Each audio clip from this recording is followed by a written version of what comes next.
29 de abril de 1945. Campo de concentración de Dachau en Baviera, al sur de Alemania, a tan solo 13 kilómetros al noroeste de Múnich. Pasadas las 15 horas, Heinrich Bicker, Untersturmführer o jefe de asalto de la SS, acuerda la rendición del campo y de sus más de 500 hombres ante el brigadier general Henning Linden de la 42ª División de Infantería del Ejército de los Estados Unidos. El comandante de la SS encargado del lugar, Martin Weiss, había huido al enterarse de la inminente llegada de los norteamericanos. Por supuesto, el escenario con el que se encuentran los estadounidenses es horroroso, y con esto nos referimos a miles de prisioneros en un avanzado estado de desnutrición y enfermos hasta el extremo, docenas de vagones de trenes cargados hasta arriba de cadáveres putrefactos y demás ejemplos que evidencian hasta dónde es capaz de llegar la crueldad del ser humano. Consecuentemente, también sería una prueba psicológica para aquellos primeros soldados que de un momento a otro se toparon con todo eso.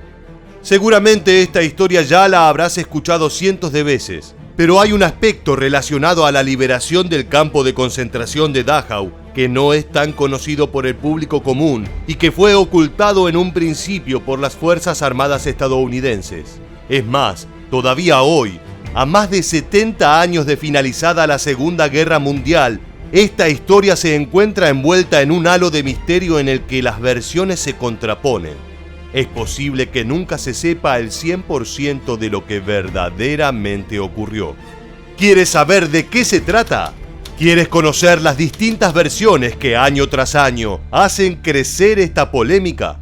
Entonces quédate con nosotros, que hoy en Historia Militar hablaremos sobre la masacre de Dachau, en la que soldados estadounidenses ejecutaron a decenas de efectivos alemanes que ya se habían rendido, e incluso en la que varios prisioneros liberados aprovecharon la oportunidad para vengarse de sus captores por mano propia. ¿Estás listo? Pues entonces, prepárate para viajar en el tiempo. Eran las primeras horas de la tarde del 29 de abril de 1945. Las tropas norteamericanas pertenecientes a la 42ª División de Infantería pasaban por el pequeño pueblo de Dachau de camino a Múnich.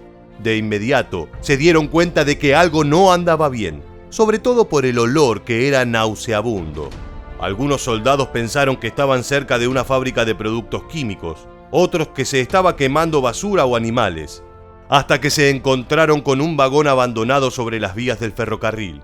Y más allá otro, y otro, sumando un total de 40. Lo que descubrieron al abrir las puertas de esos vagones, los más de 2000 cadáveres amontonados, sumado a los miles de esqueletos caminantes que habían sobrevivido a las crueldades de Dachau, les quedaría grabado para siempre en la memoria. Y es que si bien ya se sabía que había algún tipo de instalación nazi por esa zona, la expectativa era que se tratara de una base de entrenamiento de la SS o de un campo de prisioneros convencional. Jamás imaginaron encontrarse con un campo de exterminio de tal magnitud, y muchos no pudieron soportarlo. Aquí es donde comienzan los hechos de violencia y las discrepancias relacionadas a la masacre de Dachau. ¿Pero a qué se debe esto? A que, de acuerdo a los testimonios de aquellos soldados presentes durante la liberación, el recuento de los eventos sucedidos varía mucho. Un claro ejemplo de esto son las palabras de un médico estadounidense de la 45ª División, el coronel Howard Bauchner. Él afirmaría varios años después del acontecimiento que más de 500 prisioneros de guerra alemanes fueron ejecutados en masa por las tropas norteamericanas. Otra descripción del hecho fue publicada por el historiador judío Abraham Sacher, quien señaló que algunos de los nazis fueron acorralados y ejecutados inmediatamente junto a sus perros. Incluso existió un comunicado del mismísimo general Dwight Eisenhower que decía: «Nuestras fuerzas liberaron y limpiaron el infame campo de concentración de Dachau. Aproximadamente 32.000 prisioneros fueron liberados. 300 guardias de la SS fueron rápidamente neutralizados». Por otra parte, y quizás el testimonio más conocido, es el del brigadier general Felix Shotgun Sparks, uno de los primeros oficiales en ingresar al campo estando al frente del 157º Batallón de Infantería de la 45ª División, apodado los Thunderbirds. Su versión de los hechos es retratada, entre otros ejemplos, en uno de los episodios de la recientemente estrenada miniserie animada El Libertador.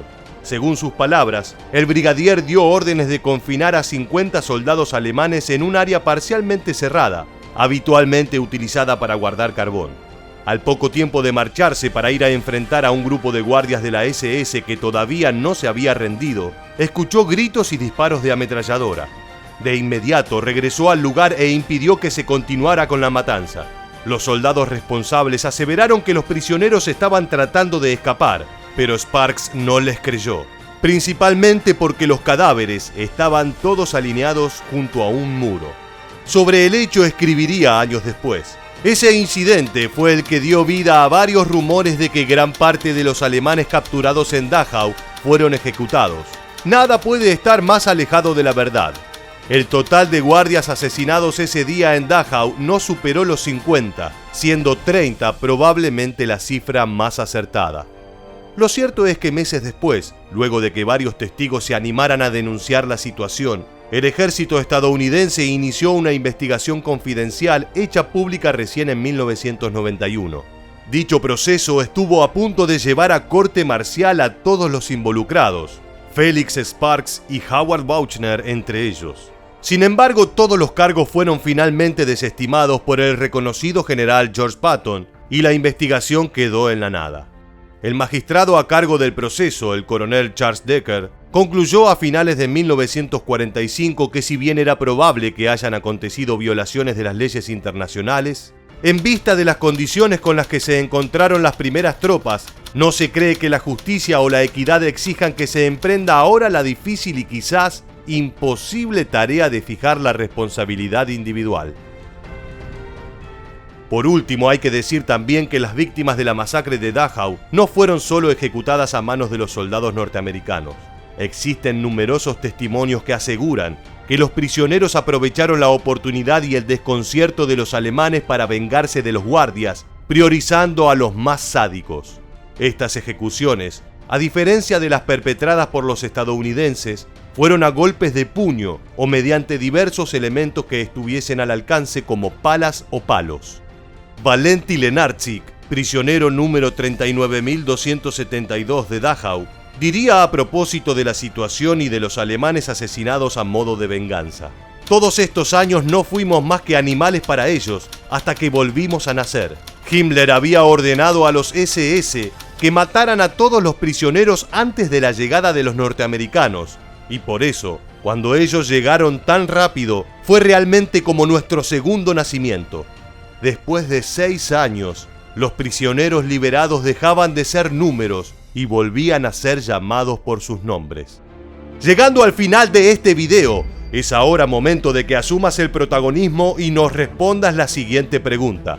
¿Qué opinas sobre la actuación de los estadounidenses que ejecutaron a soldados alemanes que ya se habían rendido?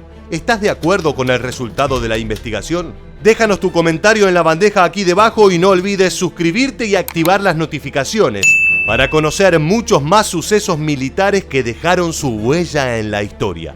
Muchas gracias por acompañarnos y te esperamos en el próximo video.